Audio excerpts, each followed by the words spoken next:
this episode, I want to talk about those tough to answer interview questions. There's always one or two that seem to crop up in an interview, and if you're not prepared to answer them, they can really take you by surprise and totally derail the interview. So the first question I want to talk about is when they ask you to tell you more about why you moved on from your last position, or any other position on your resume for that matter. Now, everybody has been in a situation where they've moved on from a position, and sometimes it's for a good reason and sometimes it's for a not so good reason. But the fact is, you want to have a prepared answer so that you don't look like you're taken by surprise.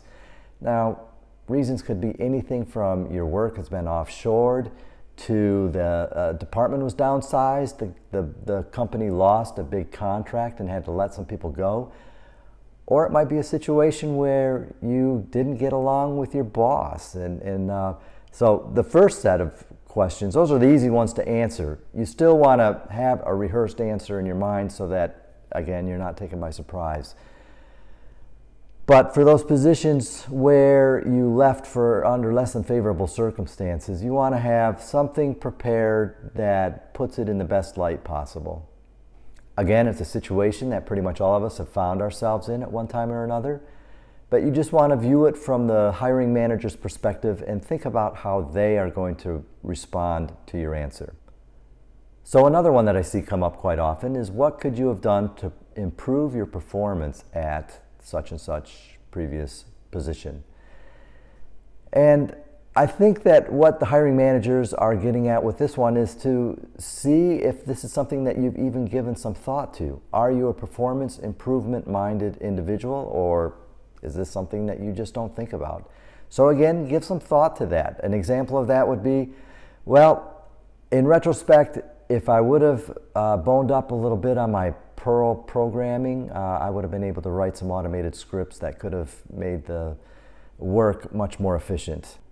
The third question that we'll talk about is the ever popular, what would one of your weaknesses be? Now, spoiler alert, what they don't want to hear is something like, well, I spend too much time on Facebook while I'm at work. This is actually the way one of my candidates answered a question, and needless to say, he wasn't hired. However, you also don't want to use one of the old cutesy phrases that you may have read about in an article on interviewing. Something like, well, I'm guilty of spending far too much time at work, or I'm a workaholic and I need to get that under control.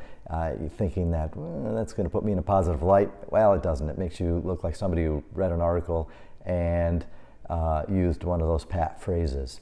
So how about instead, give some thought to something that's a genuine weakness of yours as far as your career is related that you would like to improve. For many people, they feel that their career is being held back by an inability to speak in front of an audience. So that limits their ability to speak at users conferences or user groups, and it's something that you'd like to address so that you could further your career. Something like that. It's sincere, it's legitimate. And if you have some additional questions, by all means, send them to us at gettinghired@stoutsystems.com, and we'd love to hear about them. Or post them to your favorite social media site, and we can have a conversation about them.